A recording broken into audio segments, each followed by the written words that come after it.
where the Klawer man who claims he killed people and was involved in a satanic cult is back in court today. Daniel Smit admitted to chopping up the body of 13-year-old Jerobian van Wyk earlier this year.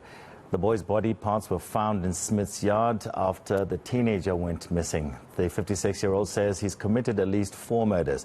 eNCA's Ronald Masinda joins us now from the Klawer Magistrate's Court in the Western Cape. Ronald, good to see you once again. Earlier on, I spoke, you were outside court. There was a lot of support for Jerobian. Is that still the case? Is everything still under control? And also, what are we expecting today?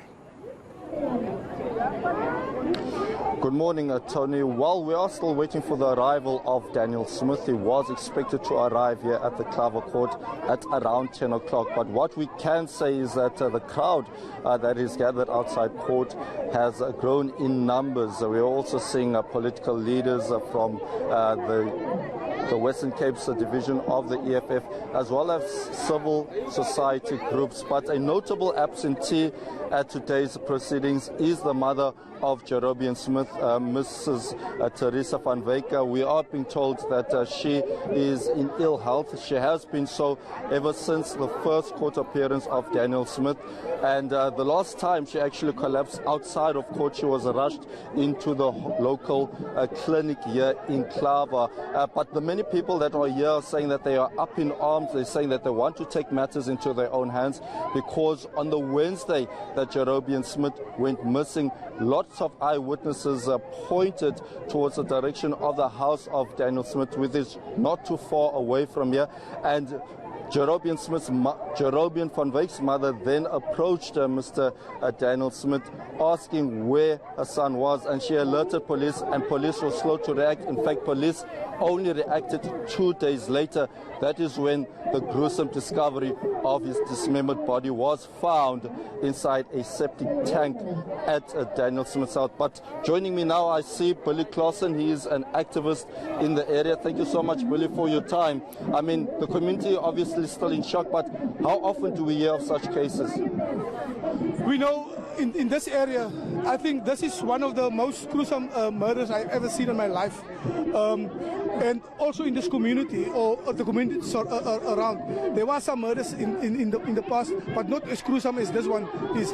And we really understand the frustration and the emotion of the community and certain members of the community in this case, because I really feel that the police have failed the community. They have failed Jerobian. They have failed Jerobian's mother. They even have failed Daniel Smith in this case. They really needed to do a bit more to look for Jerobian. If they have looked earlier and went to his house and searched his house, they could have been found Jerobian, maybe alive or maybe dead in one piece. But then this gruesome murder was done by us 2 days or 3 days after, almost 3 days after the disappearance of Jerobian, and that is unacceptable. We need to address these kind of issues in our communities. Just paint for us a picture, Billy. Obviously, this is not for sensitive viewers, of the condition of the body. I was there the day the body was found. I was the one who insisted on that the police must call the municipality to pump the drains. We have pulled out 3 pieces of meat out of the drain. We have pulled out lungs and some other parts of the and then the other part, the gruesome part was the part of this and the head and the ears.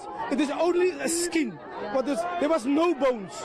We found out later that the bones was being burnt in his house, with some poles in his house, and that is unacceptable. The police have failed us big time in this. A pretty gruesome discovery, but we are being told that you also spoke to the National Prosecuting Authority. No, I spoke to the National Commissioner just now. I phoned him, and luckily he answered my call. I spoke to him earlier when he was the Deputy National Commissioner. I spoke to him on a few occasions. But this morning I phoned him, and he promised to come to the West Coast and to come and address these issues and to listen to the communities about these issues. Because there's no racial issues at this station. The issue is leadership. leadership. There's no leadership at Klawer police station, and in many other communities, there's no leadership in the police stations, and that needs to be addressed. When you address the leadership in the police stations, then the issue of race and equality and gender will be addressed inside the police station. So you spoke to the National Commissioner. We also know that the SA Human Rights Commission will also investigate some of the issues that have taken place, not only here but in other parts of the Western Cape. Just in terms of the story that we are addressing here, does it speak on the issues on the ground regarding the socio-economic circumstances many people find themselves in? You know, this whole issue of Jerobian, we need to look deeper into this as a Jerobian issue. I think we failed our kids in our communities. The government failed our kids.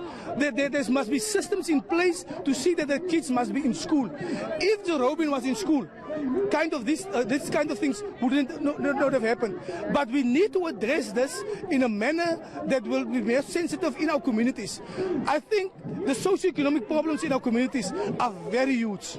All over our communities. Tomorrow we are 28 years into democracy. It's Freedom Day.